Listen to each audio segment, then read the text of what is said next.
Hello and welcome back to Suspended Fanimation. I'm your host, Dennis Bithoulkas, and it's time for spoiler alert. It's episode 25 is what this is. I know you're looking at probably this being the Sunday edition of Saturday Morning Blast Off, but there's news, but not enough news. So it's going to be spoiler alert instead. I'm still going to give you guys some news of stuff that's going on, but this time we also get to talk spoilers too. So let me take care of some business first, then we'll get down to it. If you like what you see here, like, share, and subscribe.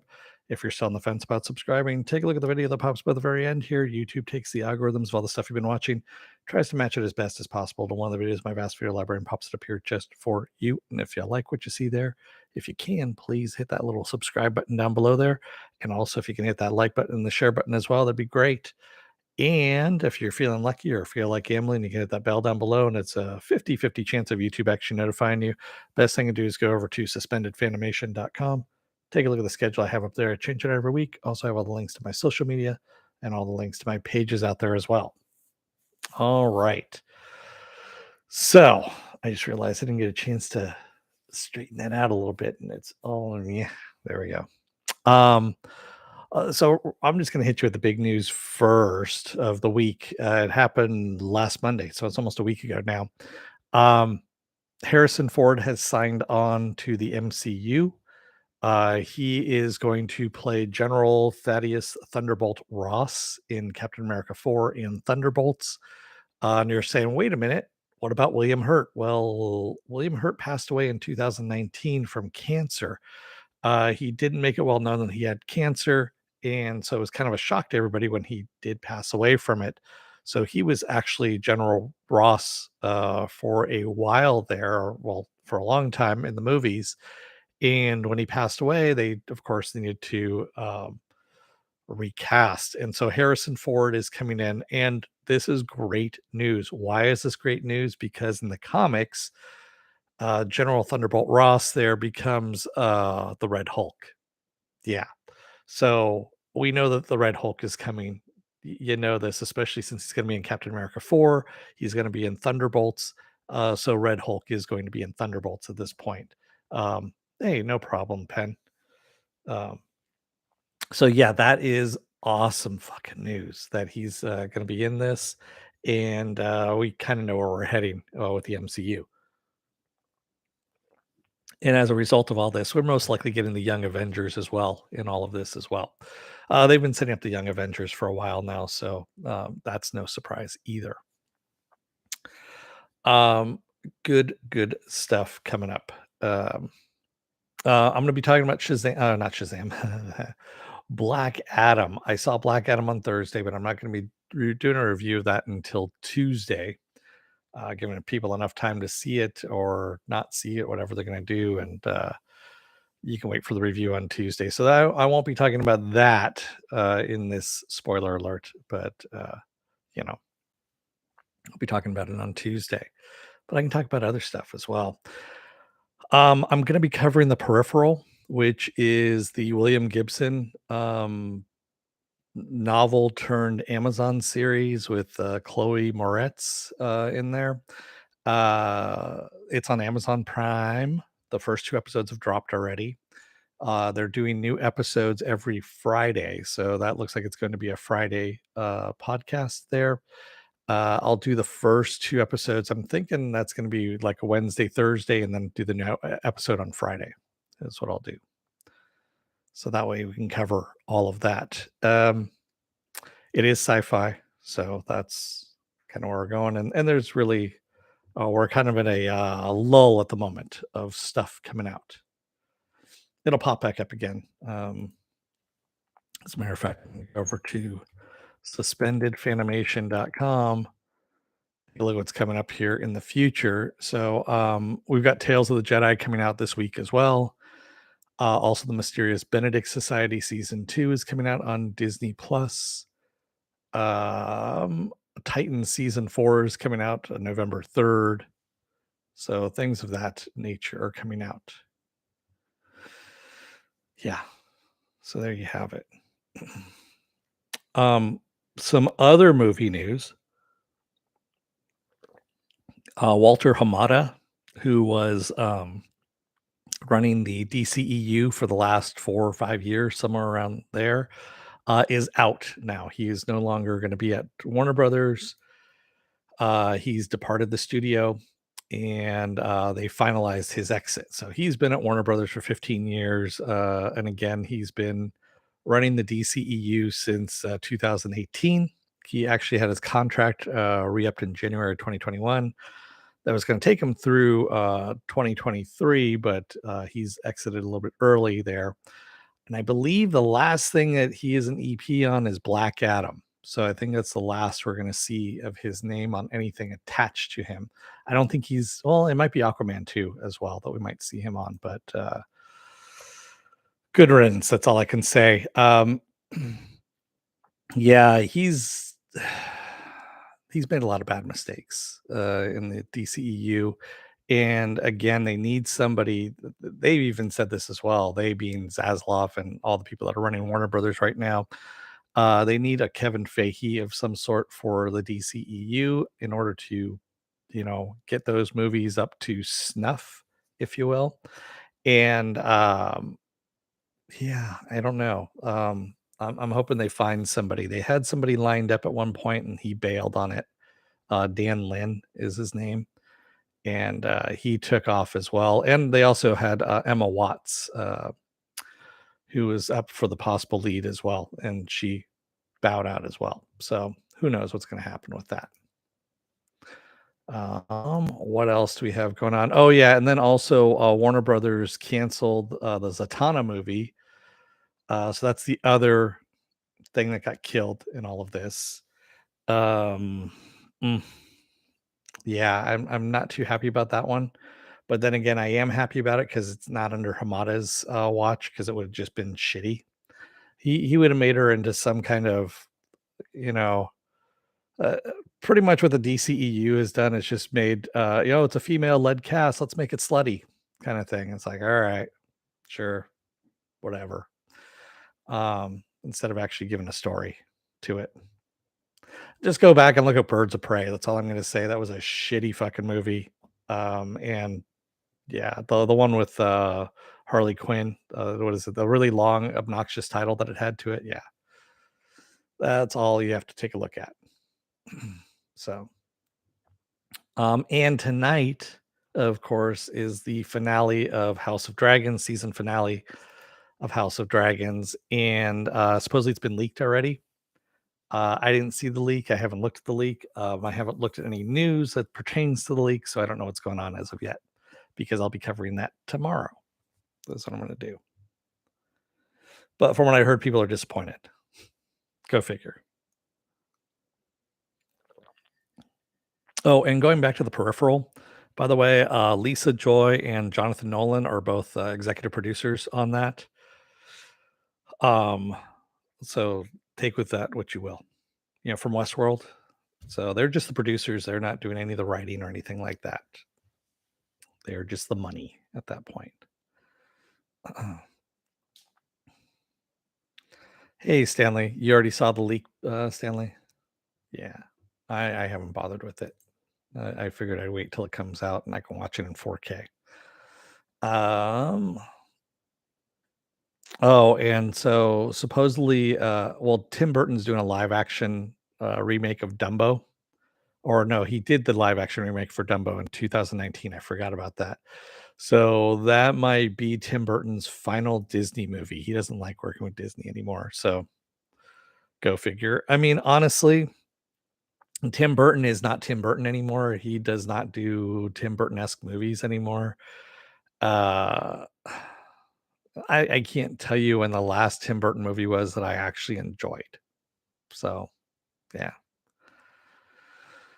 Yeah, I forgot that it was that had happened as well. Danny DeVito, now I remember. It's all flooding back to me in the horror that it is. Yeah. So, I liked House of the Dragons too, Pen, up until the last episode when Rhaenyra basically just had her dragon roar at them. She could have just ended fucking everything right then and there, and she didn't do it. And She had every right to, and she could have just seized the throne. It could have been hers. Everything could have been hers right then and there in one fell swoop. Talk about someone who had been wronged the most out of all of this stuff. She could have actually usurped control of King's Landing, of Westeros, and nothing. And they basically wimped out on it. The writers wimped out on it, I should say, and the producers as well. And they took the easy way out so that they could have more strife happening. And yeah, instead of making it messy like it should be. Stanley said Alice in Wonderland was already bad. Yeah, I agree with you, Stanley. It was bad. The only good thing about Alice in Wonderland was I saw that when I was that was when I was still in San Francisco, the first time I should say, and I went and saw that at the Castro Theater. It's an old theater, and it was in 3D. So that's what I enjoyed the most. The movie itself sucked, and I can't believe they did a sequel to it as well.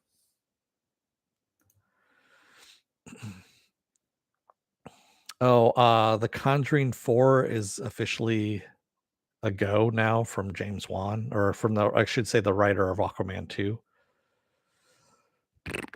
Yeah, I really don't care about that. The Conjuring movies are just, not anything I'm really interested in. But if you guys are, that's great. You know. Sorry, I'm looking up some news stuff as we're talking here. Because no, I did not prepare for this. I did not. I just know there wasn't a lot of news. Um, oh yeah, Florence Pugh has made a deal. She's going to get basically 8 figures when everything is all said and done by doing Thunderbolts, and then there's going to be another MCU movie that she does that hasn't been named as of yet. So good on her to actually, get that much money out of them. She really need to do that. Needed to do that. There we go. Now I can actually speak English. Me speak English well. No, good. I don't know. You know what I'm talking about. Um, and I'm looking a little bit more here. Um, sorry, there's not a lot of stuff going on. Um, yeah. Black Samurai is going to be a movie for Netflix. So that's from the Raising Dion writer, Leigh Dana Jackson. And also Chad Stileski, who did the John Wick movies. So he's involved in that as well. Um, so yeah, that's Mark Olden's Black Samurai novels. I don't know if there's a trailer for it. I'll take a look at it. That's about it. Really, the only thing I'm looking forward to right now is Black Panther: Wakanda Forever that's coming out soon here, and also Doom Patrol season 4. Those are the 2 things I'm looking forward to at the end of this year. Um, well, also The Witcher Blood Origins, which takes place on Christmas Day of all things. So yeah, and then of course Marvel's What If season 2 is supposedly dropping the end of this year, but we haven't gotten a final word on that. Actually, you know what? Let me take a look and see if What If has gotten some kind of season premiere date. What If season 2? Hmm. Now it's saying early 2023. So yeah, that's actually the rumor anyway. It is early 2023. Um, Stanley says, "Sorry, you surprised me at dinner. I didn't catch most of this so far. Could you start from the top?" Sure, Stanley, just for you. Um, there is a middle finger that is extended underneath the desk here. No. Um, Also, there's a rumor out there right now that supposedly Adam Driver is in the talks for Fantastic Four, and supposedly as Doctor Doom, which I'm thinking about it. I could get behind that, quite honestly. But again, it's Adam Driver behind a mask again. Um, is he really going to want to do that? I don't know. Um, hopefully, I, I don't know. And he's not a good fit for Reed Richards either. I'm trying to think if he could play Reed Richards. No, actually he could play Reed Richards if you're really stretched a bit in the imagination. I know it's a pun, but yeah, I could see him as Victor Von Doom. I can see him doing that. I can see him going for either role, quite honestly. Um, yeah,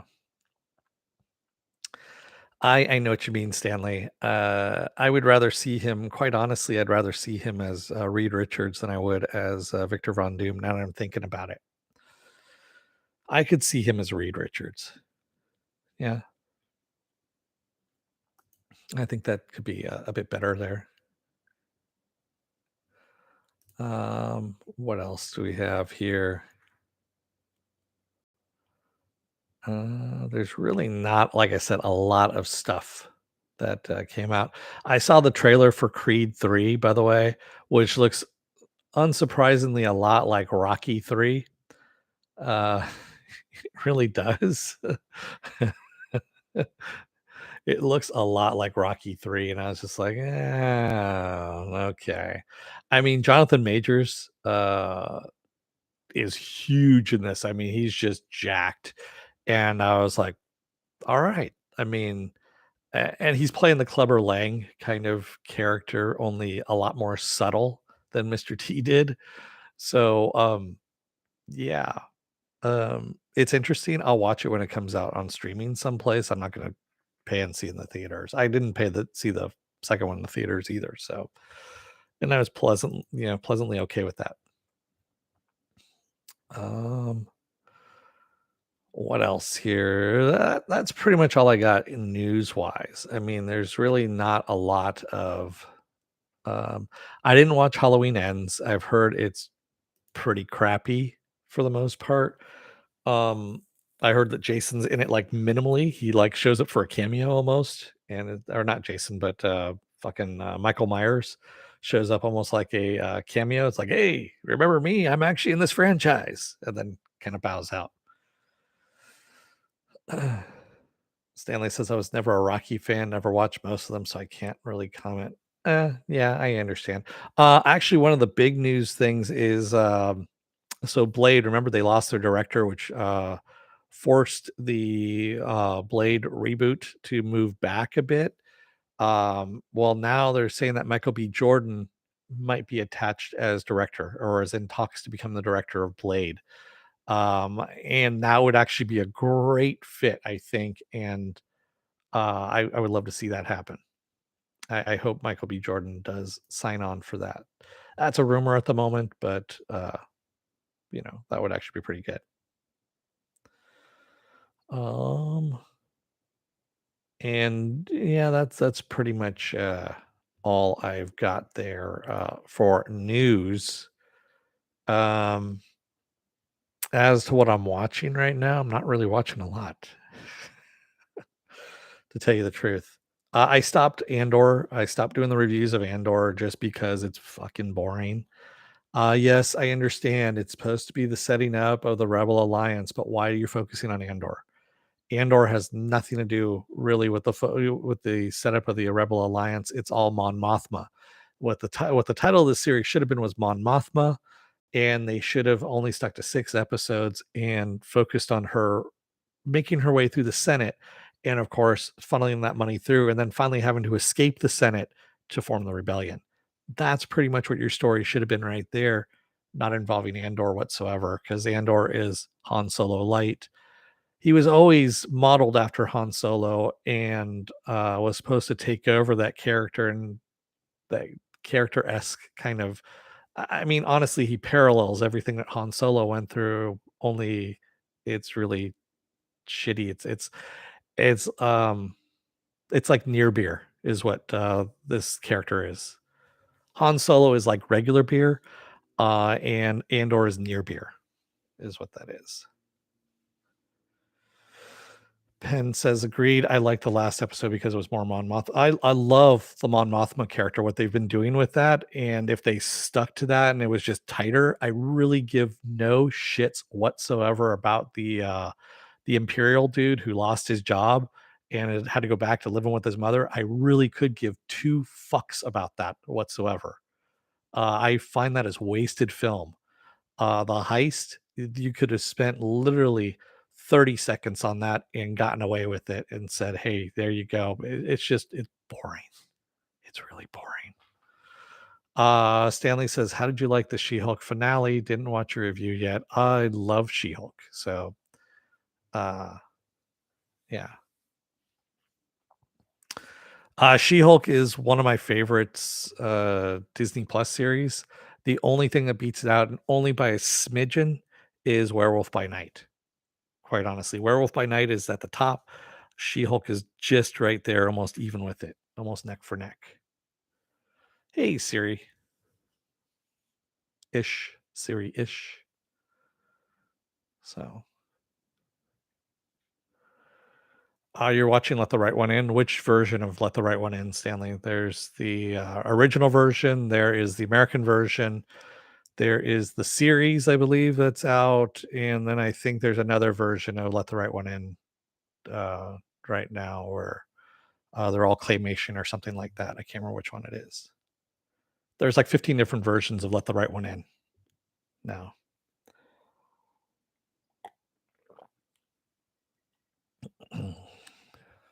Oh, the new series on Showtime. Okay. Yeah. Yeah, I'm kind of disappointed. My Hulu subscription is going to go back up to $7.99, so I'm most likely going to cancel it. Yes, I did see that old the Ralph Bashki Lord of the Rings adaptation. I love that one because Ralph Bashki was the one who animated it. So, yeah. Yeah, the series is new, Pen. They just brought they brought that out, God, I wanna say it was a couple of months ago or maybe last month, I don't know. I forgot to put it on the list of things. You have a VHS of the Ralph Bakshi version of Lord of the Rings? I know it's on DVD as well. There's also a really good, really trippy animated movie that, Ralph Bakshi did called Wizards.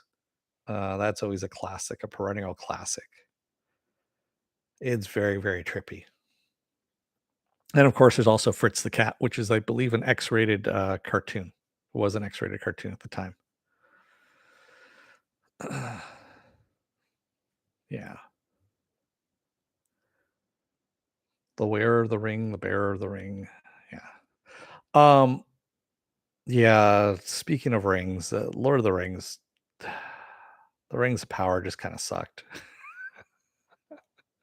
I'm just gonna flat out say it. It was pretty bad. You know. Um. Yeah. The more I think back on it, I'm just like, yeah, it's bad.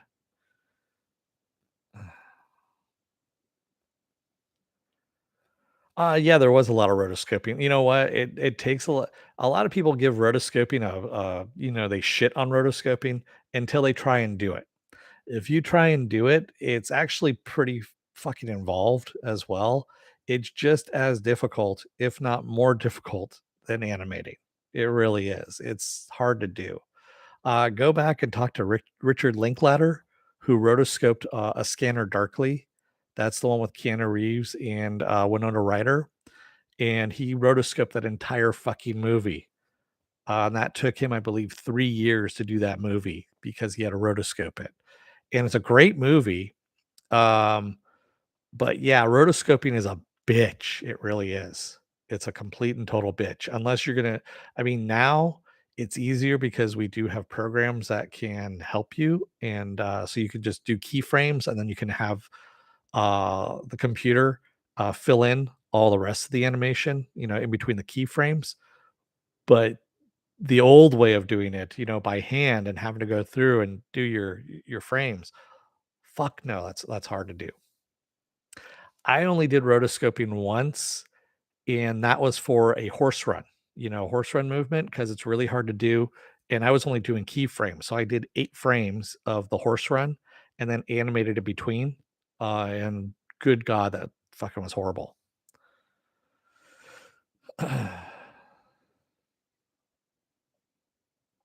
Nice, pen. You got Wizards on VHS as well. Um, Sirius says they effed up so badly by not just shelling out the cash for all the rights they needed, especially considering how much cash they spent on this. Cut the budget in half. Yeah, yeah.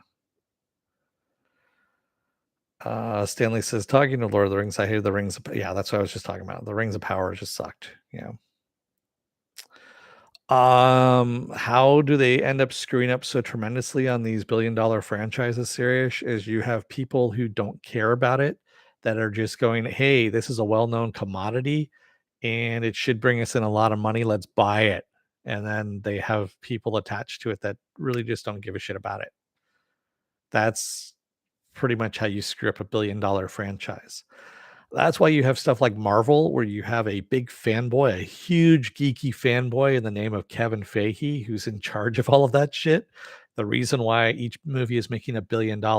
I was just talking about this with my buddy on Thursday. We went and saw Black Adam together, and we're like, it's just a shame that Warner Brothers has these worldwide known characters, Superman, Batman, Wonder Woman, Flash, and they can't hit $1 billion with any of those movies. Yet you have Iron Man making $1 billion. Iron Man, for fuck's sake, who was not a lead Marvel character. Spider-Man was always the lead Marvel character. Um, you have Thor. You have, I mean, I think the only one that hasn't really hit the $1 billion mark was well, the Universal Hulk movies, and then also Miss Mar or Captain Marvel. I don't think hit that. And what else didn't? I think those are the only ones, quite honestly. All the other Marvel movies have hit $1 billion. So if you have a worldwide known superhero and you put them in a movie, you should be getting $1 billion. If you have people that actually know the character, are passionate about the character, and care about what that character's storyline is, instead of making a murderverse about it and fucking everything up.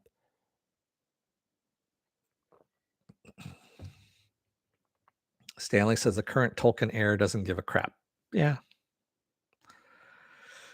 All they do, they want to make it a series. I saw something recently that they're saying that the Lord of the Rings franchise, mind you, this how they looked at it, should be as big as Star Wars and Marvel and DC, is what they're saying. And I'm like, yeah, that's if you have someone who cares about it and cares about doing it correctly. But think back though on that series. Robert Downey Jr. was a big gamble at the time. I remember Favreau really had to fight to get Robert Downey Jr. in there as Tony Stark.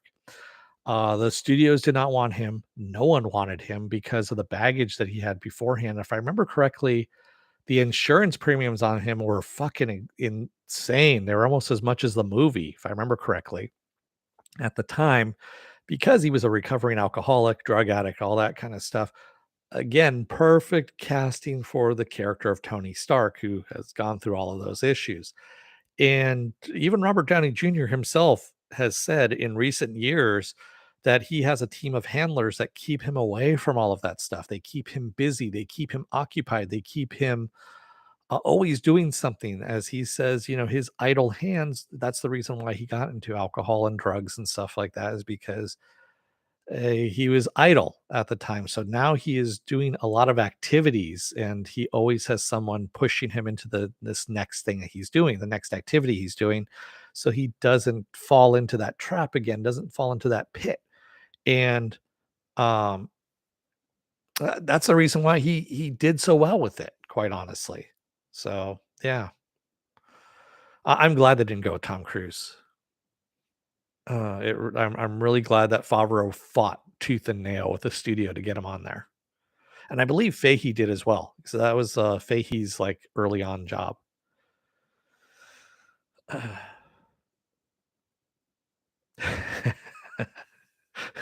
Sirius says, it's just so entertaining to watch Robert Downey Jr. on screen constantly try not to do cocaine. It really is manic energy. It really, really is. The fast talking. So I'll say this. I was at Comic-Con that year that Iron Man, before Iron Man was released. So when they announced it, and I saw Robert Downey Jr. I was in Hall H at the time when he came in, and you see that look for a split second. If you can ever find it on YouTube, go and take a look at it.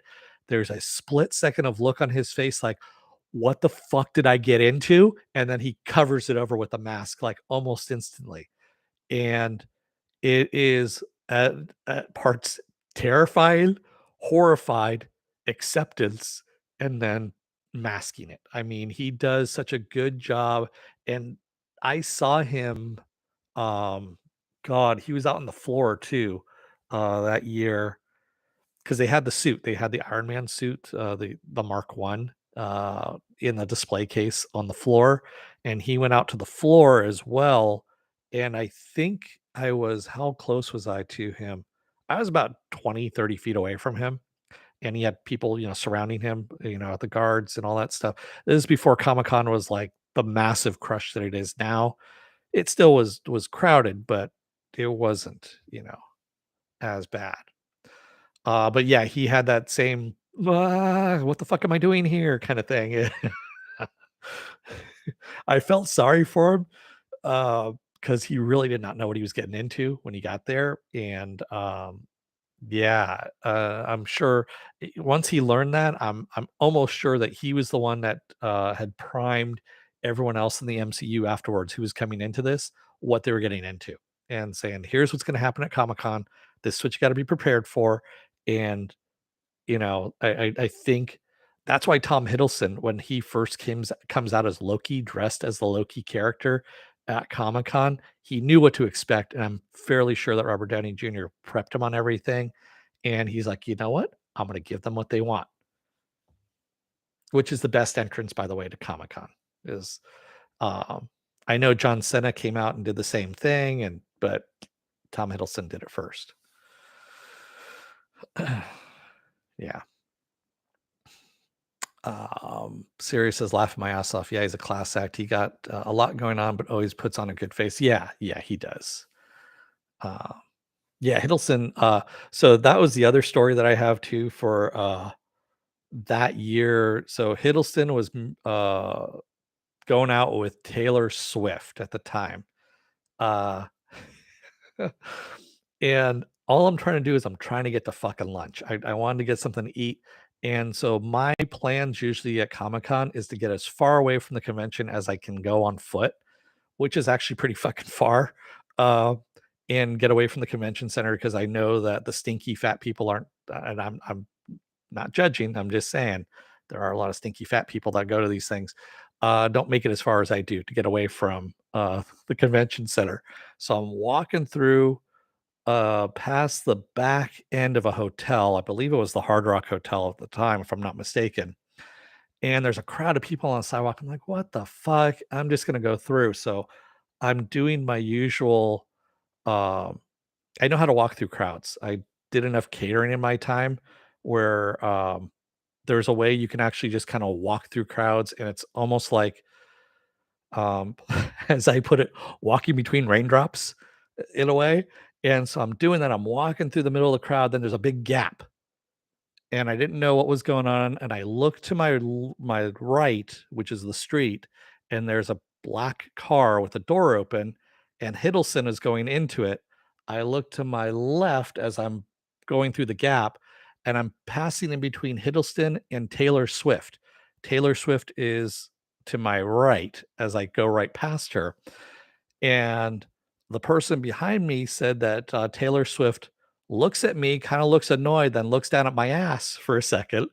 And as I make my way through to the next crowd, and I was like, "Huh, okay, I got that going for me." So, that was kind of funny. That's my Tom Hiddleston. Taylor Swift moment at Comic-Con. I just made my way through the crowd then and went up the street quite a bit and went and had lunch.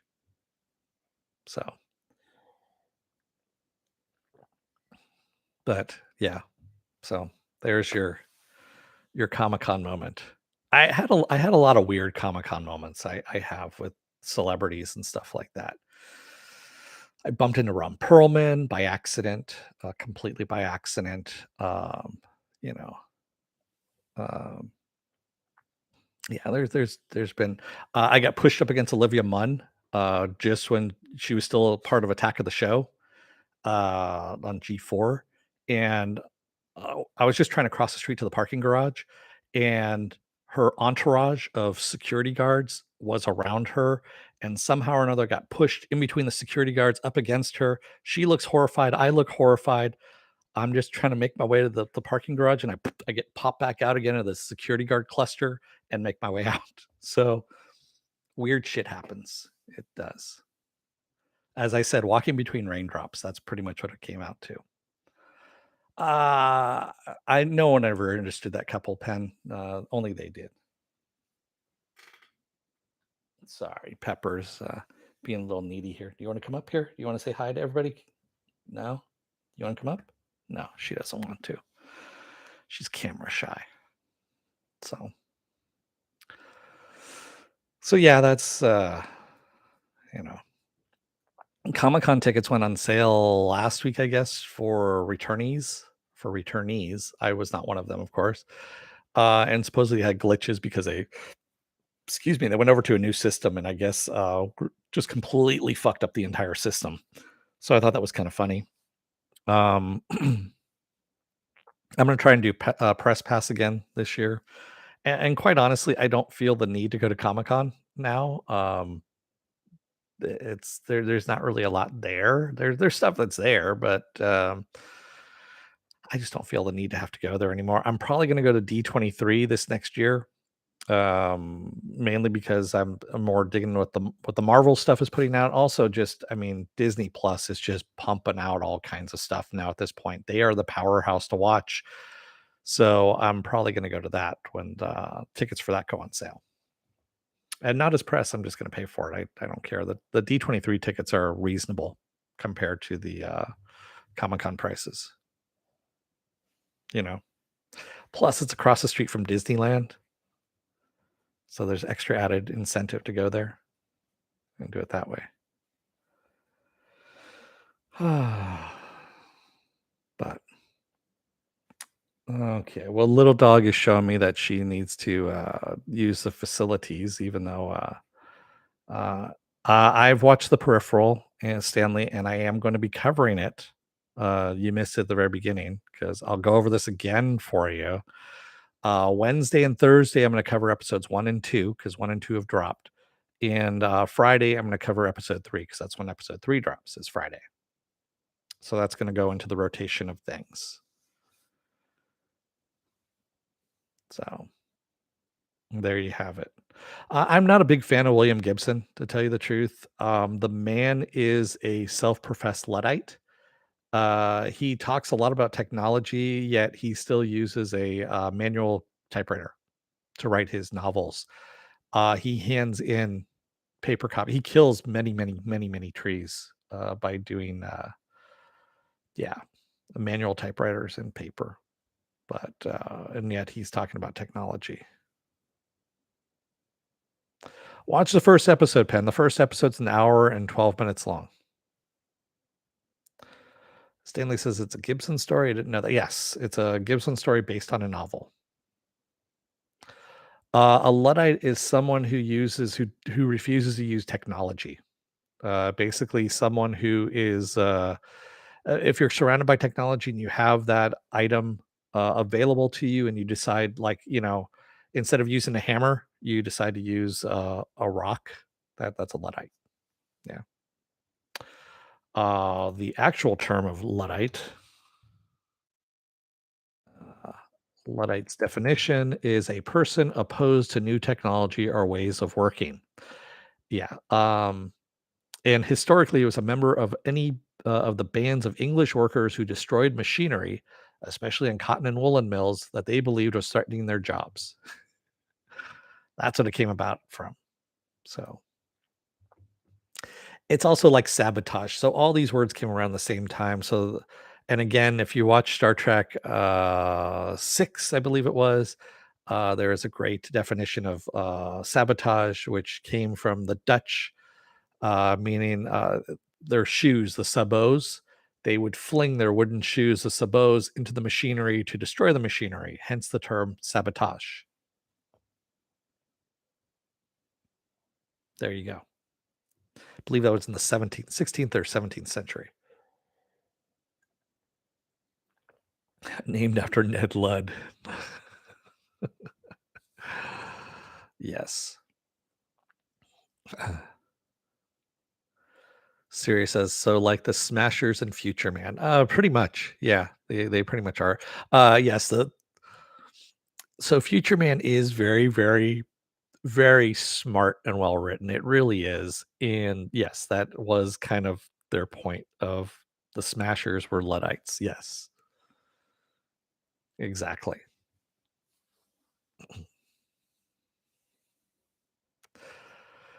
It's very well written. I like that show, obviously.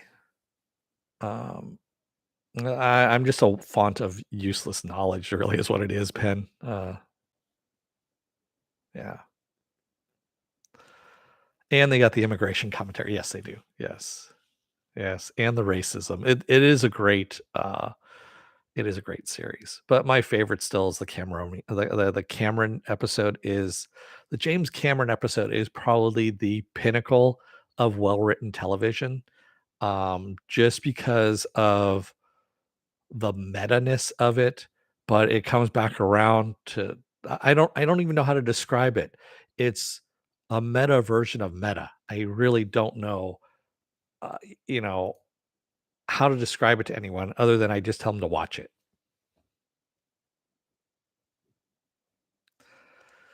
And I'm always kind of curious. I'm wondering how James Cameron took it or if he ever saw it or even heard of it and how he would have reacted to it seeing that. Because I mean, they pretty much they blast him fairly well, I have to admit. Yeah. Ah, man. Uh, Yes, Sigourney, his AI. I wish they had gotten Sigourney Weaver to actually do the actual voice for that. That would have been the icing on the cake for all of it.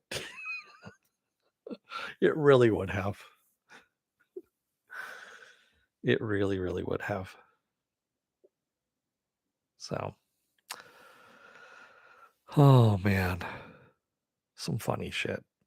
Um, Yeah, there's really what else have I been watching? Oh, so on Disney Plus, the season 2 of Big Shot, the John Stamos series, they released the entire thing. So I watched that. It's not gonna be up a lot of people's alley. It's high school basketball, girls basketball, and it's fairly melodramatic. Uh, so I'm okay with that. And then of course there's the Mighty Ducks Game Changers, which is in the same vein, only with the Mighty Ducks movies. So I've been watching that too.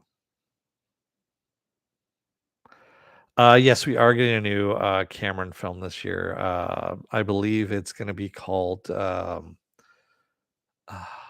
Piranha 4 The Happening or something like that. I think that's what's supposed to be coming out. No. Yes, it's going to be Avatar 2 The Quest for More Money. Uh, Aviator. No, it's going to be Navigator 2 The Quest for More Money. The nostalgic quest for more money.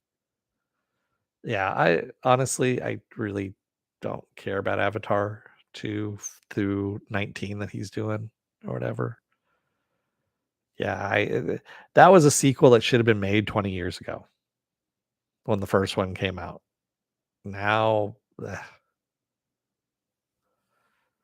yes, that's the Book of Water Sports. Yes. The Way of Water Sports, that's what it is. It's The Way of Water, but I'm calling it The Way of Water Sports. For those of you who don't know what water sports are, that is a subgenre of P videos. There you go. Before you look it up on Google. So, you know, there's a certain president that knows what that's all about. Ex-president, I should say. Sirius says, I believe the facial title is Avatar 2, The Last Waterbender. Stanley says, the more you know. Jeffrey Dahmer story. Yeah, no shit, man. I mean, can we just cool it with the fucking Jeffrey Dahmer movies? We don't need any more. There's like fucking 19 of those damn things out there now. Um, yeah, do we really need another one of those? It's kind of like the John Gainwacey story. There's like 18 of those things too. Do we really need that many about a fucking serial killer? No, we don't. I mean, just leave it to one of the unsolved mystery episodes. Have Robert Stack, the AI voice of Robert Stack, narrate it, and then be done with it. We're done.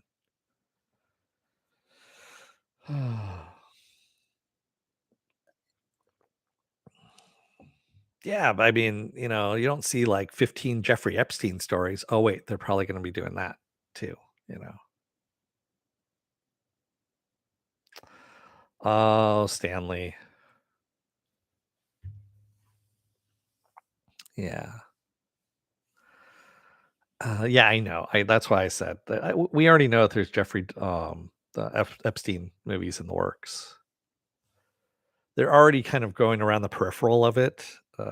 You know, with the whole Victoria's Secret. The Hulu started the first salvo with the Victoria's Secret one, where they kind of investigated the dude who started Victoria's Secret and how he and Epstein kind of worked together, and they kind of tie those pieces together. So, yeah. But anyway, now we're delving into different territory than genre stuff. So we're gonna move away from that. Um, God, I don't know.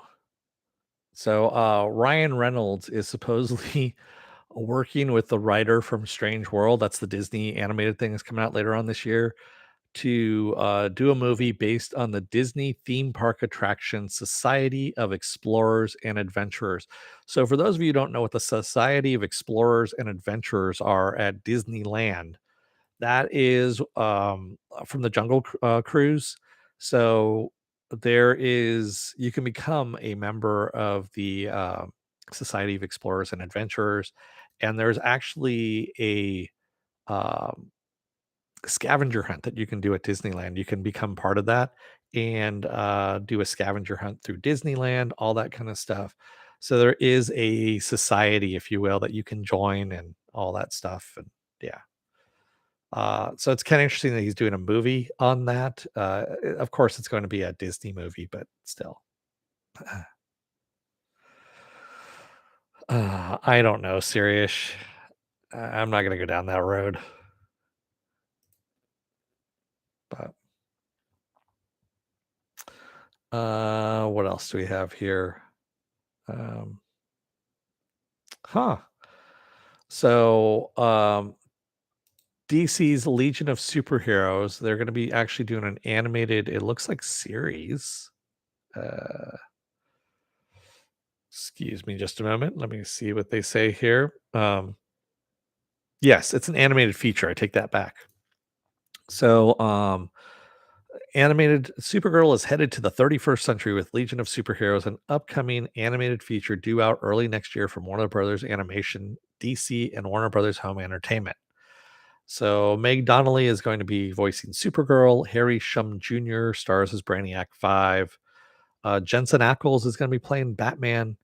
Matt Bomber as the Flash. And Darren Criss as Superman. So there you go. I'm going to watch it. I know it's going to come out on HBO Max, so I'll watch it from there. Oh, serious.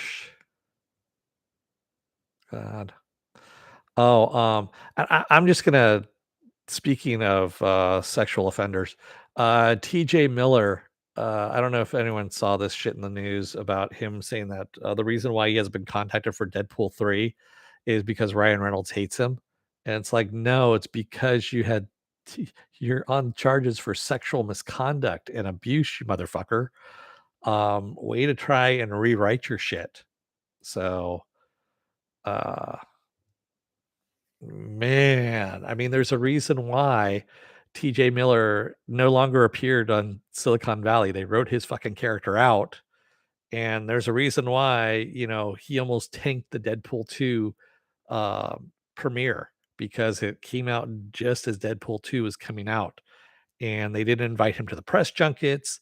They kicked him off the press junket tour. All that stuff is because of all that stuff happening. And there's a reason why he's not getting invited back to Deadpool 3 is because no one wants that shit there. So, yeah. Man. Oh, Dune Part 2 is supposed to hit theaters 2 weeks early in November 2023, for those of you who are interested. It's gonna come out on November 3rd instead of November 17th. Eh. The first movie, no one talks about it anymore. I mean, there was a big to-do about it, and now there's nothing. There's crickets about the first Dune movie. It's like all of Denis Villeneuve's movies, no one talks about them anymore. They come out, people talk about it for the first 2 weeks, then gone, like vapor. The reason why, no one cares about them. They're bad movies. That's all I'm gonna say. You know? The David Lynch movie that even David Lynch doesn't like, people are still talking about that. That was 1984. Yeah.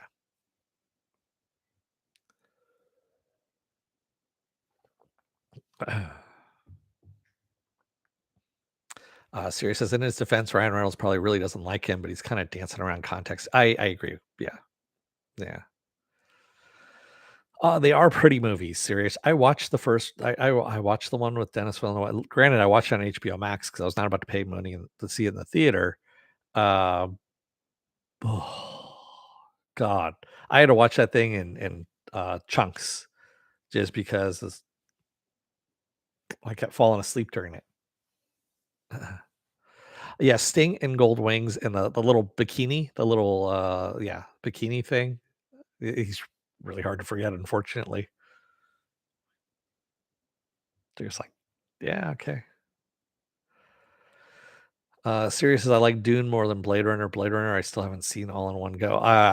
You're not missing much, Serious. I fell asleep in bits and starts in that one, and again, it's his directing is just boring. And also the storyline too. I fell asleep in fits and starts throughout Blade Runner 2049 and found I didn't miss anything when I kept waking up. I'm like, oh, they're still on this. Oh, they're still in the same. Yeah, it's so pretty though. Yeah. See, that's the whole thing, Stanley. Is everyone loves Sicario, but yeah, ever since then, not a lot of people agree on those other movies afterwards. So, but anyway. Oh, that sound is a little dog really, really getting upset with me now. So I'm going to have to take my leave of everyone and take the little dog out so she can do her thing. Yeah, she's giving me the evil eye now at this point. So with that said, thank you to everybody who joined me tonight or today, I should say, in the chat, and thank you if you made it this far in the video. Oh, wait a second. Before we go on that further, what do I have going on this weekend or this week? Tomorrow is going to be House of the Dragon. Tuesday is gonna be another episode of Is It Worth My Time? It's gonna be Black Adam. Wednesday is gonna be The Peripheral, episode 1. Thursday is gonna be The Peripheral season or episode 2, and Friday is gonna be the Peripheral episode 3 because that's when it comes out. Those are all on Amazon, by the way. Saturday I'll be off, and then Sunday we roll back around again to either the Sunday edition of Saturday Morning Blast Off or another spoiler alert, depending on how things go. Or I might just take the day off too. Who knows? We'll see how things go. So, With that said, thank you to everybody who joined me today in the chat, and thank you if you made this far in the video. If you're still on the fence about subscribing, take a look at the video that pops up at the very end here. YouTube takes the algorithms of all the stuff you've been watching and tries to match it as best as possible to all the videos my vast video library and pops it up here just for you. And if you like what you see there, please hit that subscribe button down below there. And if you can, hit that like button and the share button as well. Also, if you want to know when I'm going to be on live again next, go over to suspendedfanimation.com. Take a look at the schedule I have up there. I change it every week. Also have all the links to my social media there and all the links to my pages as well. All right. With that said, thank you, everyone. I will see you again tomorrow for the season finale of House of the Dragon. Until then, don't let the door hit your ass on the way out. Otherwise, you may just ramble on and on and on about all your pastimes at Comic Con and all the people that you name drop, all these different celebrities that you've bumped into or maligned at some point in time in your years on this planet. And yeah, it ends up being a boring mess anyway. Thanks, everybody. I will see you again tomorrow for House of the Dragon. Until then, stay safe, be well, take care, wear those masks, get those vaccine shots, get the boosters as well. They don't work without the boosters. And stay safe out there, everyone. Have a good rest of your day and a good rest of your weekend. And I will see you tomorrow. Have a good one. See ya.